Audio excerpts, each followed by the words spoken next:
আমি খুব সহজ সরল উক্তি করি। আমি ৭১ হচ্ছে আমার অস্তিত্ব। আমি আমার কথাটা বলছি।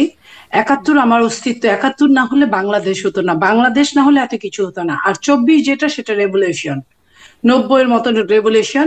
সেই রেভলিউশনে আমি বিপ্লব বলতাম যদি তারা শপথ নিত নিজেরা নিজেরা। তো যেহেতু তারা রাষ্ট্রপতির কাছে শপথ নিয়েছে, অতএব এটা একটা আপনার অভ্যুত্থান। সেই অভ্যুত্থান, একটা অভ্যুত্থানকে আমরা মনে রাখবো। একটা ফ্যাসিস্টকে আমরা হটিয়েছি, একটা স্বৈরাচারকে হটিয়েছি, কিন্তু ৭১-এর সাথে তার তুলনা হয় না। ৭১ অবিস্মরণীয়। ৭১-এর মুক্তিযোদ্ধারা আমাদের অস্তিত্বের জায়গা। ৭১-এর রাজাকাররা আমাদের জাতীয় শত্রু।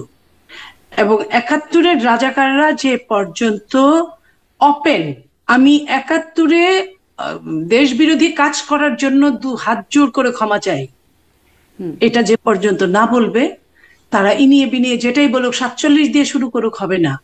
কারণ ৪৭ বাংলাদেশের মানুষ ৪৭ বুঝেও নাই, চায়ও নাই। এটা তাহলে কি আসলে ধর্মীয় ওই ওই ভিত্তিতে ওই ৪৭টা হয়েছিল। ওই ওই যে একটা বয়ান আছে, সেটাই কি প্রতিষ্ঠিত হচ্ছে যে সঙ্গে থাকলে সঙ্গী, না থাকলে জঙ্গি?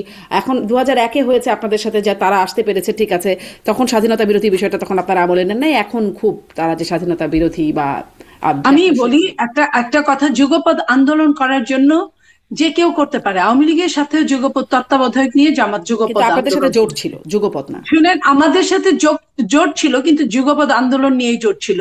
অন্যান্য কাজ যখন আমরা করতাম, তখন সবকিছু ঢালাও ভাবে তারা আমাদের স্বীকার করতো না।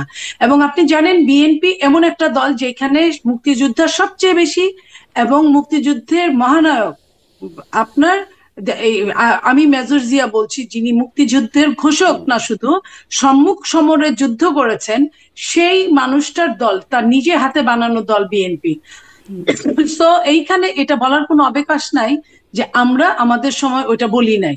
অবশ্যই আমরা বলেছি, জি, অবশ্যই আমরা জি, আমাদের ওটা অবশ্য গত হয়েছে ওই সময়টা, মানে ওই সময় মন্ত্রিত্ব গেছে, আপনাদের ফ্ল্যাগ, মানে শোনেন, পতাকাও একটা জিনিস দিয়েছেন। হলো আইনের জায়গায়, যেখানে যেভাবে তারা যতগুলো আসন পেয়েছে, তারা যুগপৎ আন্দোলন করেছে, তাদের ভাগে আমরা শুধু দিয়েছি তা না। আপনার মনে পড়ে ৯৬ নূর মৌলানাকে আওয়ামী লীগ, নূর মৌলানা জামালপুর, আমার বাড়ি জামালপুরের, পিস কমিটির সর্বোচ্চ নেতা ছিল। সেই নূর মৌলানাকে কিন্তু প্রথমে ধর্মমন্ত্রী বানিয়েছিল আওয়ামী লীগ। তো আওয়ামী লীগও করেছে। এবং আপনি জানেন যে আওয়ামী লীগ ক্ষমতায় থাকা অবস্থায় প্রথম আলো যে আপনার জরিপটা করেছিল, সেইখানে আওয়ামী লীগের কতগুলো রাজাকার ছিল, আপনার মুক্তিযোদ্ধার নাম দিয়ে তারা চলছে। অতএব এগুলো হচ্ছে অনেক বিতর্কিত অধ্যায়, যে অধ্যায় থেকে কেউ নিজেকে রেহাই দিতে পারে না, কেউ কম জি, কেউ বেশি। জি, কিন্তু তাহলে ওই আসলে জায়গাটায়, ওই যে, ওই জি, জায়গাটায় আমরা আপোষহীন, যে জায়গাটায় আপনাকে আপনার জন্য, কাজের জন্য, কৃতকর্মের জন্য আপনাকে জি, ক্ষমা স্পষ্ট। চাইতে হবে।